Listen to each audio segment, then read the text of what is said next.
क्या आपने कभी निचले हिस्से में क्या बल्ज महसूस किया है, या कभी कुछ ऐसा लगा है कि जब आप पेशाब करने जाते हैं तब कुछ लटक के नीचे आ रहा है, या जब आप खांसते हैं छींकते हैं तो हल्का यूरिन लीक हो जाता है?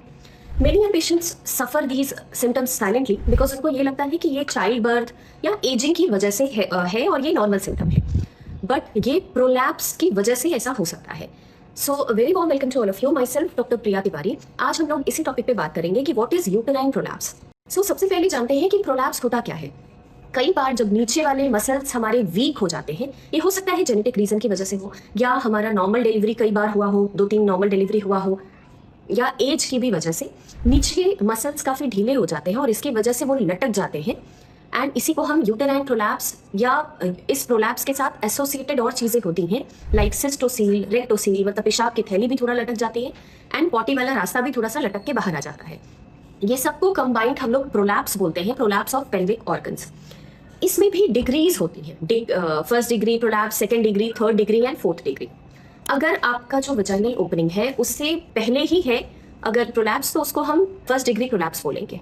अगर ये वजाइनल ओपनिंग तक आ रहा है तो उसको सेकेंड डिग्री बोलेंगे। थर्ड डिग्री तब बोलेंगे अगर ये वजाइनल ओपनिंग के बाहर आ जा रहा है, तब इसको थर्ड डिग्री बोलेंगे। और पूरा ही सारी चीजें, पूरा का पूरा बच्चादानी ही आपका बाहर आ रहा है, इसको हम फोर्थ डिग्री प्रोलैप्स बोलेंगे। अब आपका बहुत क्वेश्चन होगा कि मैम क्या इसको प्रिवेंट किया जा सकता है, या ये होता कैसे है?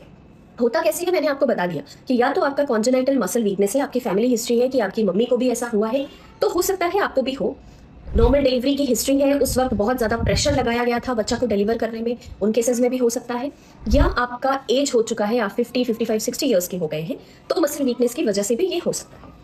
तो आपका क्वेश्चन होगा कि क्या हम इसको प्रिवेंट किया जा सकता है? यस, प्रिवेंट बिल्कुल किया जा सकता है। जब आप हल्का डिसेंट देखें, जब आपको लगे कि हल्का कुछ बल्ज आ रहा है, जब आप यूरिनेट करते हैं या पॉटी करते हैं, तब आपको पता चल रहा है कि कुछ तो ऊपर से नीचे आ रहा है, उस वक्त ही आप कीगल एक्सरसाइजेस स्टार्ट कर दीजिए। This is a very important exercise. इसमें क्या होता है, हम निचले वाले हिस्से को ऊपर की तरफ खींचते हैं। लाइक अगर आप जब लंबी सांस लेते हैं तो भी आप नीचे वाले हिस्से को ऊपर खींच करके 10 से 15 सेकेंड्स उसको रोक करके रखना है, और ऐसा आपको दिन भर में 10 से 15 बार करना है। These are called Kegel exercises. इससे होता क्या है, तुरंत में तो कोई असर नहीं आएगा, but gradually over the years, over 6 months और 1 year, ये धीरे धीरे सारा पेल्विक ऑर्गन्स ऊपर की तरफ थोड़ा मसल स्ट्रेंथन होएगा। ठीक है। नेक्स्ट है, सेकंड है कि क्रोनिक कफ अवॉइड करना है। बहुत लॉन्ग लंबी खांसी है, खांसी की वजह से एब्डोमिनल प्रेशर बढ़ता है, इसकी वजह से सारे ऑर्गन्स नीचे की तरफ आते हैं, तो आपको लंबी खांसी भी प्रिवेंट करना है। ठीक है। बहुत कॉन्स्टिपेशन रहता है तो उसको भी रोकना है। आपको ऐसे उपाय अपनाने हैं जिससे लॉन्ग कॉन्स्टिपेशन ना रहे। ठीक है। और बहुत भारी सामान नहीं उठाना है। अगर ये बेसिक चीजें आप फॉलो करेंगे तो जहां तक आपका डिसेंट है वहीं पे ठहर जाएगा, उससे आगे नहीं बढ़ेगा। लेकिन अगर आपका सेकेंड डिग्री या थर्ड डिग्री प्रोलैप्स है, ठीक है, तो आपको काफी हद तक सर्जरी का जरूरत पड़ सकता है। अगर माइल्ड डिसेंट है तो ये बेसिक एक्सरसाइजेस के साथ एक रिंग पेसरी करके आती है चीज, एक सिलिकॉन की रिंग होती है जिसको डाल दिया जाता है और सारे ऑर्गन्स आपके थोड़ा सा ऊपर चले जाते हैं। इनको वीकली चेंज करना रहता है, साफ सफाई का अच्छे से ध्यान रखना रहता है। लेकिन कई लोगों को अगर ये नहीं पसंद है तो आप सिर्फ इसमें कीगल एक्सरसाइजेस इन सब पे ही जा सकते हैं। लेकिन अगर आपका डिसेंट ज़्यादा है, like second degree, third degree या फोर्थ डिग्री प्रोलैप्स है, तो आपको सर्जिकल प्रोसीजर का हेल्प लेना पड़ सकता है, जिसमें या तो हम पूरा बच्चादानी को काट के हटा देंगे, जो पेशाब की थैली है उसको थोड़ा ऊपर उठा देंगे, और जो पॉटी वाला थैली है उसको भी थोड़ा सा ऊपर उठा देंगे। ठीक है। तो ये इसका प्रोसीजर रहता है। हाँ, कई बार आप पूछेंगे मैडम हम कैसे समझे कि हाँ ये प्रोलैप्स हमको है?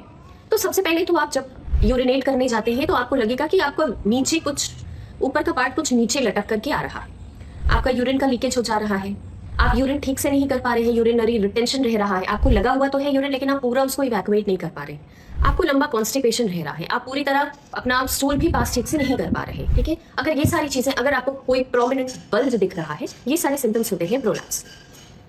तो as soon as you get such kind of symptoms, आप तुरंत अपने डॉक्टर से कंसल्ट करिए, बिकॉज उनकी रेमेडीज से ही आप इसको अर्ली प्रिवेंट भी कर सकते हैं और बढ़ने से रोक भी सकते हैं। और ऐसे आपके किसी भी फ्रेंड्स जिनको ऐसे सिम्टम्स हैं, do share this video with them. Thank you so much.